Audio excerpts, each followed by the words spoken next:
नमस्कार, मैं नियाज खान और आप देख रहे हैं एनएमएफ न्यूज। पंजाब में सियासी हलचल के बाद कैप्टन अमरिंदर सिंह को मुख्यमंत्री का पद छोड़ना पड़ा था। इसके बाद कैप्टन अमरिंदर सिंह कांग्रेस के आलाकमान से लगातार खफा चल रहे हैं।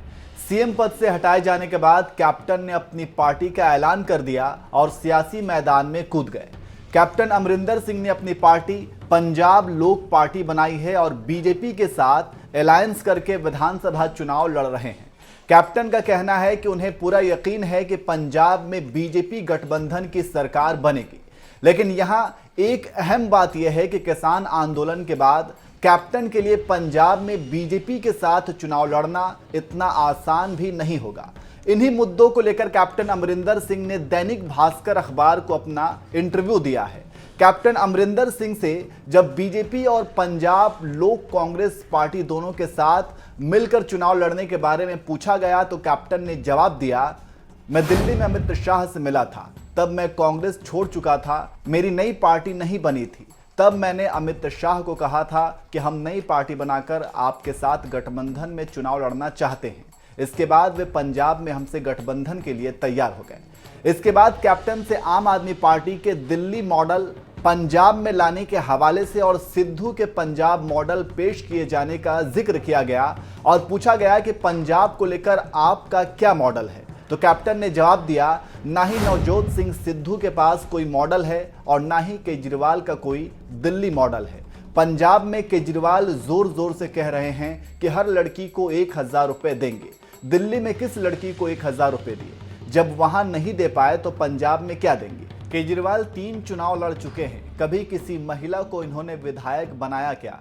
केजरीवाल पूरी तरह से कंफ्यूज आदमी हैं, उसकी बातों पर यकीन ही नहीं करना चाहिए।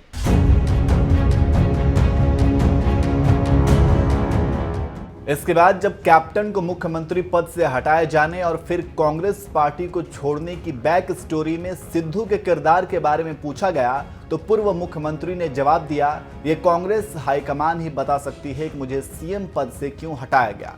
मैंने सिद्धू को अपनी कैबिनेट से निकाला था, इसलिए जाहिर तौर पर उन्होंने मेरे खिलाफ लामबंदी की। सिद्धू अहम नहीं है। सिद्धू जैसे बहुत नेता कांग्रेस में आए और गए, लेकिन कांग्रेस लीडरशिप लोगों को बताए कि मुझे क्यों निकाला गया। तो इस तरह से कैप्टन ने सीधे कांग्रेस आलाकमान पर ही निशाना साधा और सवालिया लहजे में इसका जवाब भी दिया। इसके बाद सोनिया गांधी और राहुल गांधी के हवाले से जब सवाल पूछा गया तो कैप्टन ने कहा, सोनिया गांधी को मैं तब से जानता हूं जब उनकी शादी हुई थी। राजीव गांधी के साथ मैं खुद स्कूल में पढ़ा हूं।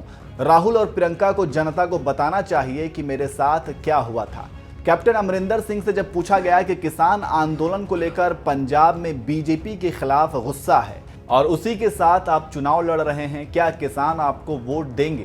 कैप्टन ने जवाब दिया, किसानी से जुड़े 3 कानून सरकार लेकर आई थी जिनका मैं भी विरोध किया करता था। हम किसानों का समर्थन करते रहे। हरियाणा सरकार किसानों को दिल्ली जाने से रोकती रही, लेकिन मेरी सरकार ने कहा कि प्रदर्शन करना किसानों का संवैधानिक अधिकार है। अब कृषि कानून रद्द कर दिए गए हैं, ये चैप्टर क्लोज हो गया है। आपने दुनिया में किसी भी प्रधानमंत्री को ये कहते हुए नहीं सुना कि मुझसे गलती हो गई, मैं माफ़ी मांगना चाहता हूँ। कानून हटा लिए गए हैं, किसानों का मुद्दा खत्म हो गया है। जब कैप्टन से पूछा गया कि चन्नी और केजरीवाल दोनों में काबिल नेता कौन है तो कैप्टन ने दोनों ही नेताओं को बकवास बता दिया और पीएम मोदी को अपना पसंदीदा नेता बताया। तो इस तरह से कैप्टन से और भी सवाल किए गए जिनका उन्होंने बड़े ही बेबाकी से जवाब दिया। अब जब पंजाब में चुनाव से पहले सियासी हलचल देखी जा रही है, ऐसे में एक सवाल और है कि बीजेपी और कांग्रेस की तरफ से इस बार पंजाब में सीएम का उम्मीदवार कौन होगा और सीएम फेस आने के बाद क्या पंजाब की सियासत में गर्मी और बढ़ेगी? आपको क्या लगता है, कौन सीएम फेस हो सकता है? कमेंट करके जरूर बताएं।